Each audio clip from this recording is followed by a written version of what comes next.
Hello and welcome to episode 10 of the Rush Hour podcast. I'm Harrison Warner, here with my co-host Dr. Rush. So let's rush into it. Harrison, episode 10. Yep. Yeah, right before we started this morning, Harrison shared that most podcasts with what'd you say, 30-something% don't make it past episode 3. And here we are, number 10. Yes. So we're killing it. Yes. Hopefully people appreciate what we do and are having a little fun with it. So, Harrison, today we'll take a quick look back at the 2026 NFL Draft, which was held in Pittsburgh, Pennsylvania. Yeah. I want to point out that there was a little friendly wager. You, myself, Dr. McGarity, Mr. Anderson. I don't remember exactly who won, but maybe you could share with the audience who won that one. Well, you and Dr. McGarity tied. Steel cage match for the playoff. Got it. Okay. And I lost. Well, so it happens. Yeah, there's so many trades and it was a fun but kind of crazy night. It was only the first 10 picks, though. Only first 10 picks. Yeah. So it was a good time. So let's start. Let's just talk about maybe winners and losers. There were really a few surprises and then no surprise. Obviously, Mendoza going number 1, not surprise. I think when I look at it, the teams that did really, really well are the teams that you wanted to do well, which were the teams that were not good last year. I think about the Raiders, did pretty well. The Titans with Carnell Tate and Keldrick Falk. The Browns, who always need something, and got some good players. They got an offensive lineman. They got Casey Concepcion from A&M as a receiver. The Browns did great. Linebacker. So they need all the help they can get. They still have a quarterback problem, in my opinion. But and then the Jets, who have been really, really bad for a long period of time. I think they actually did pretty well too. So with Bailey, and I actually love Sadiq. I think he's going to be a really good NFL tight end. So we'll see what happens there. Yeah, I think the biggest winner, and it's probably not a surprise, was the Raiders. Obviously, you got your quarterback Mendoza. You got a receiver. Obviously, he didn't go to the 6th round, but at least you have some depth there. I think they really filled the defensive side of the ball, and they already have Mendoza with Genty there. I think their next biggest need is getting some stud receiver. The Jermon McCoy guy in the 4th round. He was supposed to go. I think he was the second best cornerback in the draft. Right. He was falling, and I didn't realize he tore his ACL last year, so he didn't play last year at all. But the year before, he was I think he was the best corner in college football. So that's a great, if he can get back to even 80-90% of what he was doing, but the year before he got injured. I think the Raiders killed it for sure. Yeah, the interesting point about the corner from Tennessee, I think the scuttle is that he, in his other knee, has some issue that he may have been hiding, and so that scared people, particularly who need a corner right away. But I do think the Raiders were smart to get him, because even if he has to sit out this next season and get the other leg, knee repaired or whatever, rehabbed, he's a good player. So yeah, I agree. I think I'm surprised. I thought the Giants honestly were going to be the winner, in my opinion. But I did not like the 2 picks that they went with in the 1st round with Arvell Reese and the offensive tackle. If I was them, I would have tried to go for Jordan Tyson and Caleb Downs. Maybe get a stud receiver. I totally agree with you. And as an Eagles fan, I was dreading the Giants getting Downs in particular. And kudos to the Cowboys. I will give them hats off for getting him. But I agree. I understand the offensive lineman at some level trying to protect Dart or whoever their quarterback is going to be able to. Right now they're going to go with Dart. That makes sense. But I agree. They kind of blew it. And again, not because I'm an Eagles fan. I'm still scratching my head on the Cowboys' 2nd pick. That's a little bit of a reach to me. But they got down to, in my opinion, is a Hall of Fame type secondary guy. He's going to play 10 years, stay healthy, and he's so good. That honestly, that was probably besides the Jamal McCoy guy, I would say that's the guy who fell the most. Yeah. I thought he was going to be top 6. Yeah, I did too. And to see him go outside even the top 10 was crazy. And I think the biggest shocker was, and I think who probably did the worst because of this, was the Rams. They only had 5 draft picks, and they decided to go with Ty Simpson at the 13th pick. I think there were so many other options they could have Right. gone with. I don't think quarterback is their biggest need right now. Right. Yeah, that was a head scratcher. So I understand. I understand they're trying to build for the future, Sure. but still, I just don't think I don't even think he's going to be a great player in the NFL. I don't see a lot him of doing questions. great. Yeah. Totally agree. And so that's a nice transition to the teams that maybe did the worst. Mm-hmm. I think the Rams are probably up there. And then to me, it's the Steelers. I'm sure you saw what happened with them. They were on the phone with Lemon. with the receiver they wanted to get, and then the Eagles moved up ahead of him. But so they got an offensive lineman, and they got the receiver from Alabama. But otherwise, pretty lackluster for a team that needs a lot. And then I think the biggest loser actually is the Vikings. So tell me one player that the Vikings took without looking. They took the defensive tackle. Was it Caleb Banks? I'm pretty sure.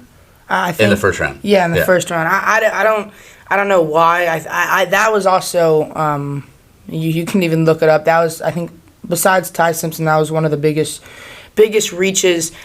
But I also, real quick, I just have to say, I feel like the Cardinals did amazing putting their offense together with, I think, Jeremiah Love. I think that was the correct pick. I think a lot of people thought he was too early at number 3. No way. I said this think- at our last time. yeah. I think he was the best Overall overall player player. coming out. I agree. I totally agree. I think if you can have Carson Beck and you can have him with Marvin Harrison Jr., Trey McBride, Jeremiah Love, and you can build a solid offensive line, I mean, you don't even have to be great. If you're a solid quarterback that can throw for a few thousand yards, I mean, their offense is going to be, I think, for the future especially, going to be pretty good. I can't remember the other receiver for the Cardinals, but he had an incredible year last year. So they have another weapon there too. Yeah. His name's escaping me. I apologize, but anyway, yeah, I agree with him. They're a team that could be a little sneaky. So, and their defense was already solid. So. Yeah, like you said, that Caleb Banks guy, he was supposed to go, I think, 34th. That was his overall rank. And I think even Novikov said it on the last podcast, there was only 15 first-round grades. Right. And, dude, his Cowboys got a steal, though, in the first round for sure. I agree. Well,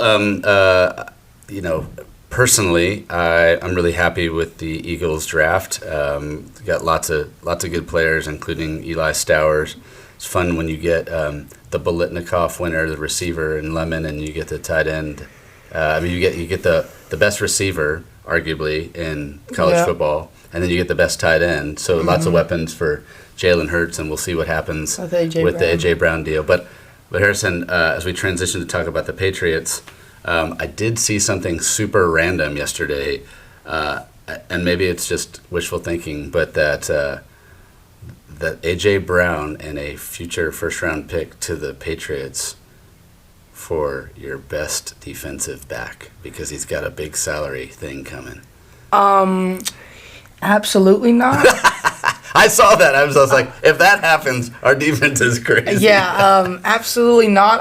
I'm as a Patriots fan, after seeing what he did in the Super Bowl, I don't think there's really anything that we would give up, honestly, for Christian Gonzalez.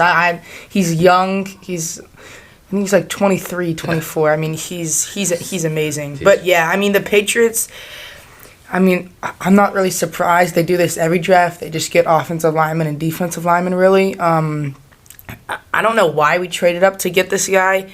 And I think it was probably a bit of a reach, but they're just trying to add more protection to Drake May. I think it'll be interesting. I like the pick because since we have this guy now, if he can really prove himself, I think we're going to probably try and move him to guard, and I really hope Will Campbell can show how good he is. I don't think him in the playoff, I don't think that's who Will Campbell really Right. is. He was having a really good season. Right, and then postseason just sort of Before disappeared. he got injured, and his only bad game was against Myles Garrett when he gave up like 3 sacks. But I mean, what do you expect? A lot of guys have their worst game against him. Yeah, and so if this guy Caleb Lomu can really prove himself, our guards are our guards are really good. So we could even have one of those for trade value or something like that. So I did hear another rumor between Patriots and Eagles again around A.J. Brown that the Patriots drafted Lomu,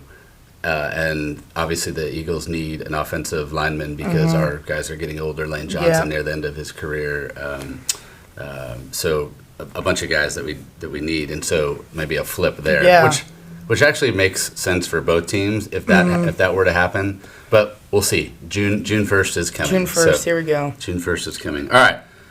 Last bit about the NFL draft, and let's make it close to home. So, you have a friend Yes. whose brother was drafted. So, tell us about Ace's brother. Keith Abney. I have to say this is probably I think this was probably the biggest steal in the draft. You can ask a lot of people. I've looked on many websites. Who was the Lions' best pick? Like who was their fit? Like who's the best pick that they picked? Like steal. I mean, it was Keith Abney. He's like, I don't know how he fell to the 5th round. I mean, he was amazing. Like he was great.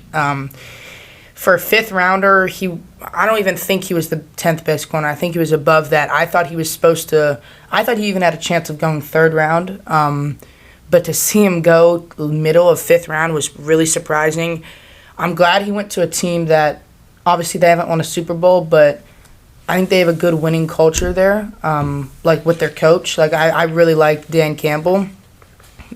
Who's an Aggie, by the way. Just wanna put that Yeah, out. and I think he's great at building young players. yeah. So yeah, I'm excited to see that. That'll be fun. Patriots play them next year, and the Congrats Cowboys. to him. Yeah. Congrats to him. Another little Parish tidbit.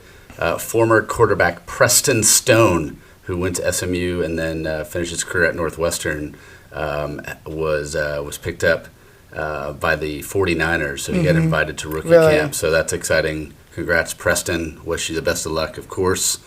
And so there you go. The You see little, Diego Pavia? I did. I don't know how. We'll see what happens. Yeah. All right. All right, so Harrison, homework assignment, of course, is related to the NFL draft.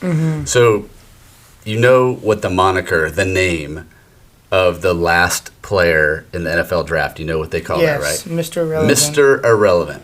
So in Mr. Irrelevant, I could tell you, I could list every last draft player for decades, and you would be like, who?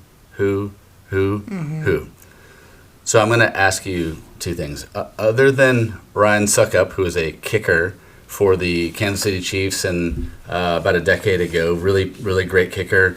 He actually is number 33 all-time NFL in points. Pretty good. All right, Obviously yeah, played that's for the pretty good, Chiefs. A lot yeah. of field goals, a lot of extra wins. Who is the best Mr. Irrelevant of all time? The best Mr. Irrelevant. Well, I can only think of. I mean, you have Brock Purdy, but I don't think he's the best of all time. Well, Brock Purdy is absolutely the answer, right? Oh, he 'cause is? these other guys you would never have heard of. And Brock Purdy finished 4th in the MVP race a couple years ago. Oh, I didn't think he was the. I thought this was like a trick question. It was going to be some crazy player. Not a trick question, but Wow. some people know who Brock Purdy is, obviously a starter. But some people forget that he was Mr. Irrelevant, and part of that was Yeah. injury and question marks and things like that. But if you look at the list of Mr. Irrelevants for all time, it's a list of like even somebody who knows football pretty well. It's like, who is this guy? Maybe you heard of him, but whatever. Yeah. Brock Purdy. There you Yeah, I mean, I think it's always great for the game. I mean, there was a chart that showed I think it was 65% of the league right now is 4th through 7th round draft picks, and obviously that's more than the 1st, 2nd, and 3rd round. But I just think that goes to show really how valuable those things are. And I think it's great. There's so many great players that have came out of those rounds. Even the 5th round on. I mean, Tom Brady, greatest of all time, and you even have players now like George Kittle, Puka Right. Nakua. Right. It's great. It's great. I agree. All right, so we switch gears and we'll talk. First, we'll talk a little NHL playoffs. Last night, some exciting games. The Las Vegas Golden Knights went double overtime win over the Mammoth and took a 3-2 lead. So that's exciting. Another overtime game, which clinched that particular series, was the Flyers over the Pens. So the Flyers move on, and then the Canadians, the Habs, took care of the Lightning 3-2, and they are up 3-2 in their series. And then let's make it more closer to home, right? So, yes, the Oilers are on the brink, but so are the Dallas Stars, who gave it away in overtime So over the are the weekend. Bruins. And then exactly. So a lot of our favorite teams on the brink. Playoff hockey is arguably the most Special. exciting Yeah. hockey, and so you never know what happened. But I think Stars are doing Stars things, which is, I think in many ways they're a better team. They're just not connecting, and so it'll be interesting. They have a tough road game. Always hard to win on the road in playoffs. So they got to win there and then bring it back to Dallas and see what can happen. Yeah. And I mean, when we talk about the Bruins. yeah, I mean, I'm not really surprised that we're losing to a team that hasn't, I think, won a playoff series in 15 years. First of all, that's just Boston sports in general. And I'm not saying that we don't really win a lot, but I'm saying we choke a good amount. But I mean, we were one of the best teams of all time, breaking records, all sorts of records a few years ago, and lost in the first round. So, I mean, I think that the Bruins can still come back. It's only Game 6, but I won't be surprised if we lose. Well, So, yeah. we'll see what happens. Hopefully not, of course. Hopefully not. Yeah. As we switch to Major League Baseball, we are a month in, and Harrison, for me, when I look at the standings, the no surprise teams are. When I look at the Yankees, they're doing that. Stanton's not even playing the last couple of days. They're killing it. The Dodgers, of course, huge payroll and Yeah. amazing players. Even the Padres, not surprising. They have a lot of talent. And I'm actually not surprised by the Guardians. They play in a kind of a mediocre division, but they have a pretty good team. The NL Central is wide open, as it always is. There's no real powerhouse there. That'll just be kind of slugging it out, and the interdivision matchups throughout the season will determine who wins that thing. The wow on the, what is happening, what a disaster for me are, first of all, the Boston Red Sox. Sorry about Boston. Yep. That's Red Wedding. That's a disaster. Yep. With all the talent and money to spend, and they're in a tough division and they're way behind. The New York Mets also is a dumpster fire. I think they lost 10 or 12 in a row. They're in a lot of trouble. That's a daily watch. The Phillies are underwhelming so far. Even though I think they just fired their manager.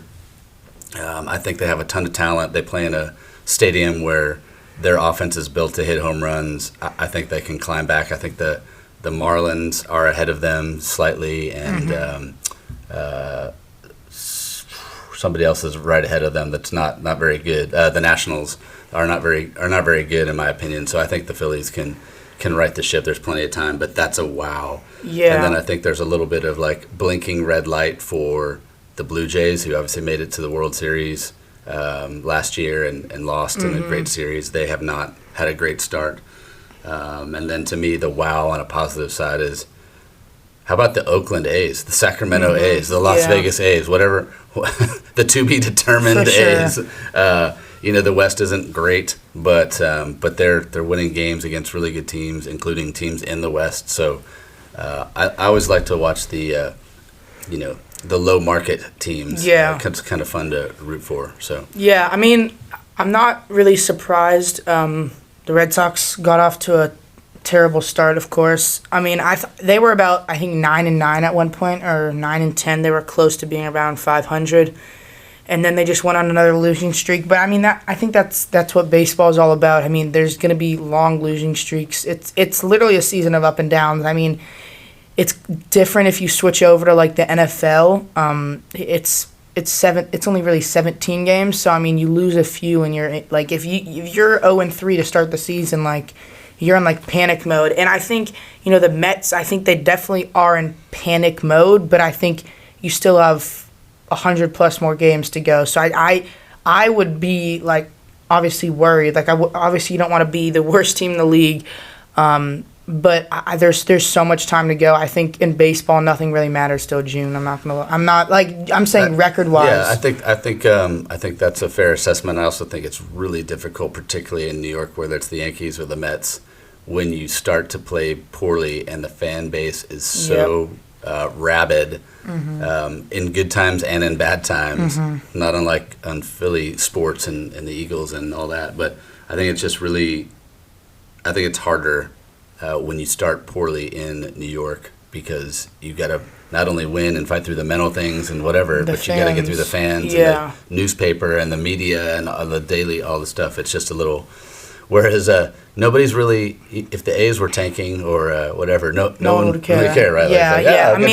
I feel like, especially at the start of the season, so many teams have like the same record. It's just.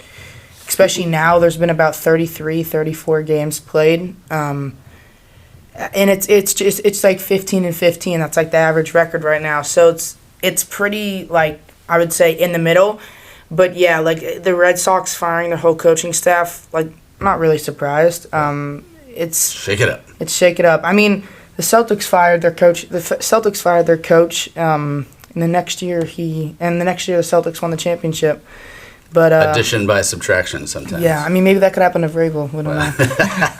That's a whole show. That's a whole other show. Mike Vrabel is a different show. So one last baseball note. About a month ago, we talked about Paul Skeens, who is obviously an amazing pitcher and had a very, very difficult first start. And the question was he going to have another year under 2 for his ERA? And I think at the moment he's got it under 3. So he's definitely trending towards a third year in a row, but he's so fun to watch.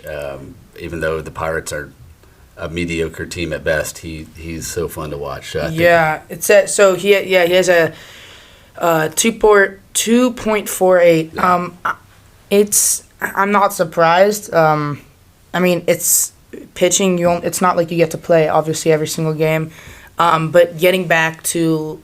I think that's even tougher trying to build it back because you only have a select few games. Right. I mean, I'm really surprised by Crochet. I thought he was gonna. He had the game after he threw those, a few games after he had a great showing. But I mean, giving up 11 runs that's really gonna kill you. And again, when we talked with Jared, I mean, the thing about the Dodgers with the salary cap, I don't think that it's fair, but if you look at it from every other team, then they can do that. So I don't know why other teams aren't doing that.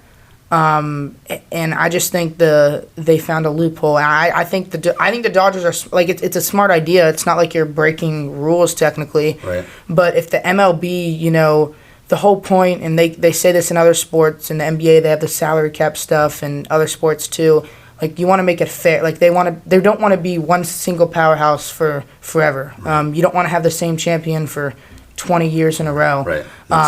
And obviously that's all for money for the viewers and stuff like that. But that's also just for the love of the game. Like you don't want to be of course you want to be on the team that wins 20, but you don't want to be the 30 other teams that don't win anything. Well, and then back to our conversation a few minutes ago, the second highest payroll in MLB is the New York Mets, and they're not good. Mm-hmm. The 6th highest payroll in the MLB is the Boston Red Sox, and they're struggling. So sometimes, that gamble doesn't pay off. You can pay all those guys and whatever and try to win, but all of a sudden your team is terrible. No one else comes to the game. People are angry, blah, blah, blah. So and it's a whole deal. And I think not Red Sox fans, I'd say just MLB fans, I think they don't know. I don't think they know how many games there really are because it's like the true fans that are always yelling at their players.